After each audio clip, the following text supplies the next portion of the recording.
ملکیت ہے. اس قوموں کی سرزمین ہے، تاریخی سرزمین جس پہ پاکستان بنا ہوا ہے.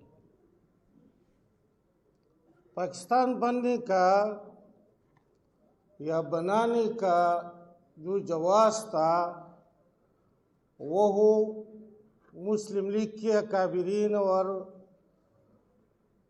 ہندوستان میں بسنے والے مسلمانوں کو ہندو اکثریت سے درپیش خطرہ تھا. اس خوف کی وجہ سے پاکستان کی وہ تجویز آئی. پھر 1940 کی جو قرارداد لاہور ہے اس میں پاکستان کا خاکہ پیش کیا گیا، جس میں پاکستان کے مشرق اور مغرب میں بسنے والے مسلمان قوموں کے علاقوں کو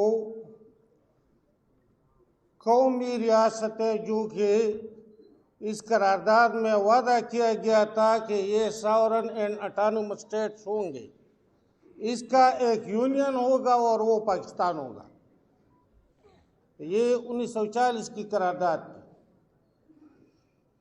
مگر جب پاکستان بن گیا اور ہندو اکثریت سے ہمارے بھائیوں کو چھٹکارا ملا، تو بجائے اس کے کہ پاکستان کو قرارداد لاہور کے مطابق ایک فیڈریشن کی حیثیت میں تشکیل دی جائے، مگر آئی ایم سوری ٹو سے اس کو ایک پنجابی سلطنت میں تبدیل کرنا شروع کیا گیا. یہاں پہ قوموں کے وجود سے انکار کیا گیا. اور دوسرا مسئلہ جو ان کو درپیش ہوا،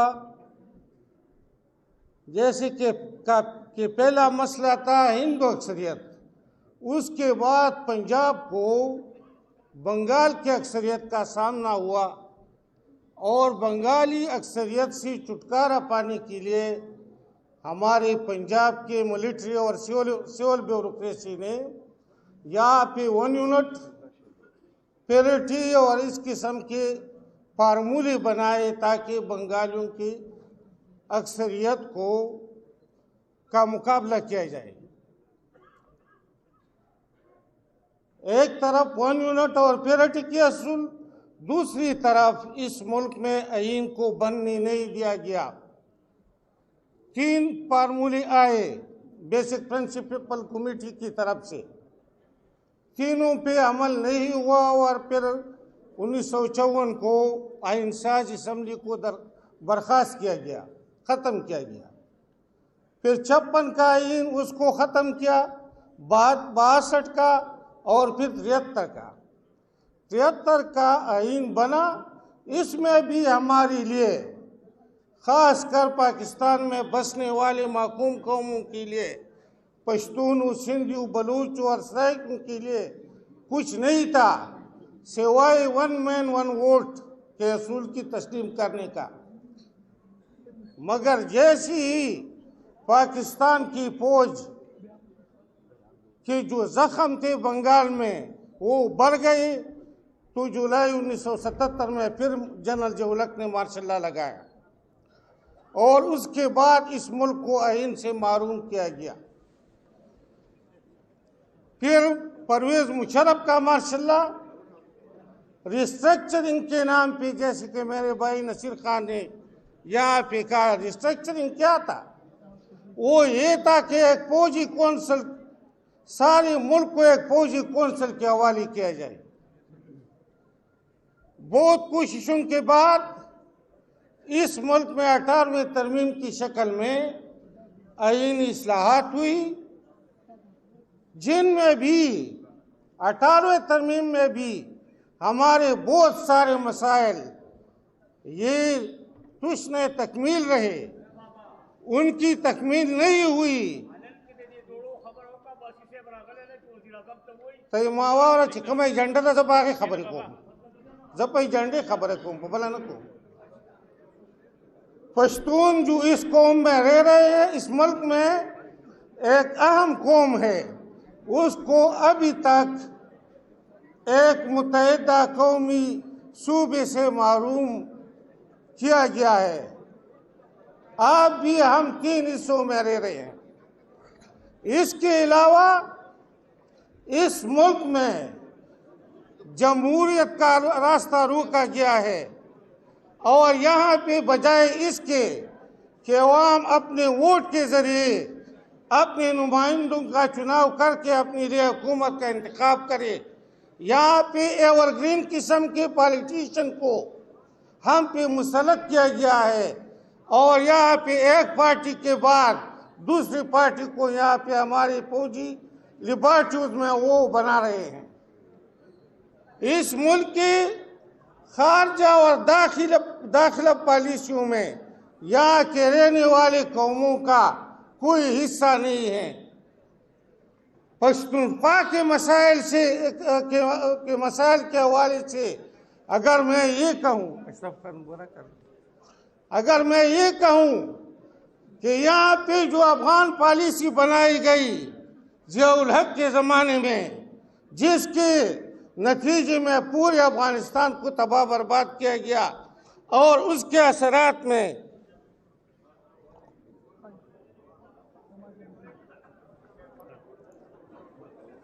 خیبر پختونخوا پر ایک تباہ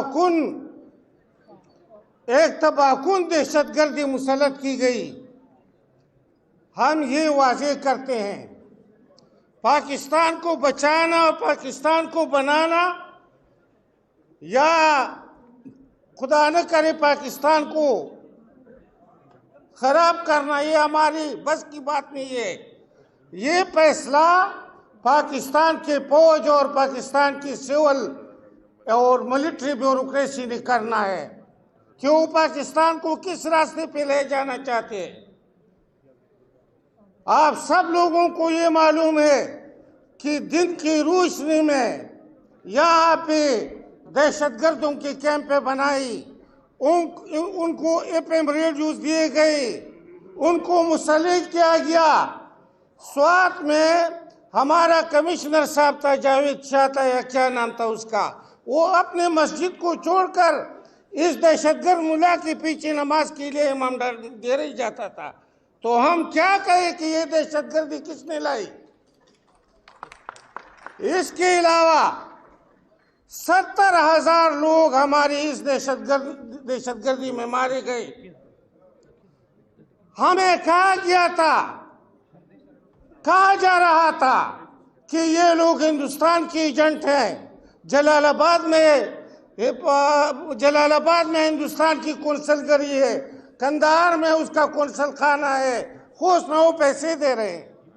اب یہ آپ کو پتا ہے کہ جنرل پیزمید کے رہنمائی میں لوگ گئے، جرگوں کے نام پہ، کسی اور کے نام پہ، ہماری اس سابق حکومت کی جو اسپوکس مین تھا، کیا نام تھا اس کا، بیرسٹر سیف، ان کو لے کے کابل میں ان لوگوں کو واپس ہم پہ مسلط کرنے کی کوشش کی جا رہی ہے، جو بقول ان ہماری فوجی جرنیلوں اور برگیڈیئروں کے ہندوستان کے ایجنٹ ہے۔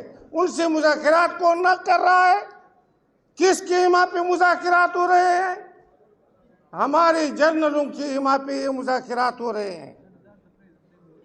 تو یہ مسئلے ہیں۔ باقی بات یہاں پہ 1 یونٹ تو انتظامی شکل میں ختم ہو گیا ہے، مگر سیاسی اور اقتصادی حیثیت میں اب بھی 1 یونٹ قائم ہے۔ ہماری جتنے بھی وسائل ہیں، جتنی بھی ہماری قدرتی وسائل ہے، ہمارے پیٹرول ہے، ہماری گیسز ہے، ہماری بجلی ہے، ہماری پانی ہے، یہ بالکل تخت لاہور کے قبضے میں ہے۔ ایک قسم کے مسائل تو وہ جو آئین میں نہیں ہے، جو ہمارے آئینی حقوق ہے، مثال کے طور پہ بجلی کا خالص منافع، وہ بھی ہمیں نہیں دیا جا رہا ہے، پیٹرول کے پیسے نہیں دیے جا رہے ہیں، اس طرح گیس کا یہ حالت ہے، تو ہم سمجھتے ہیں کہ پاکستان کو ان حالات سے نکالنے کے لیے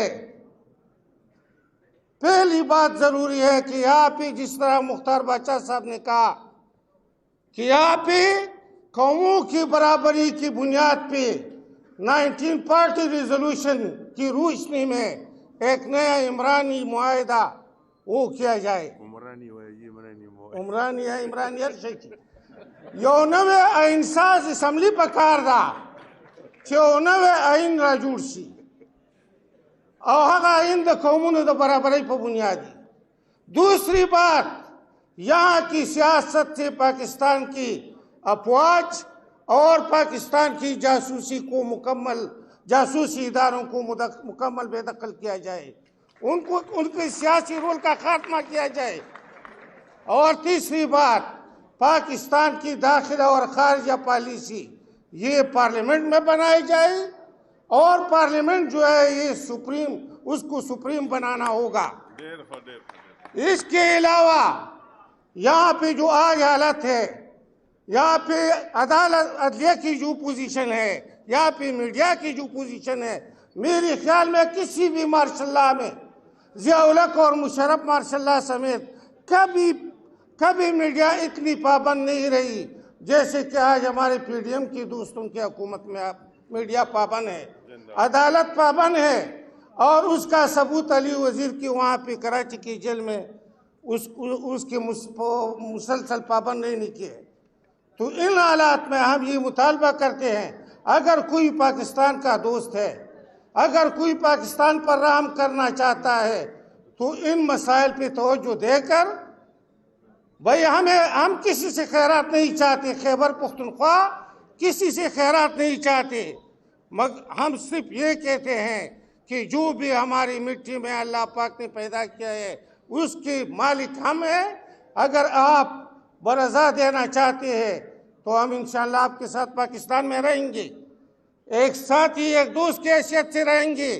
اگر آپ نے یہ رویہ اپنایا تو پھر ہم منہ کا انشاءاللہ تراش کریں گے، اپنے طاقت کے مطابق پھر فیصلے کریں گے. خدا حافظ. بہت شکریہ مختار خان یوسف زئی صاحب.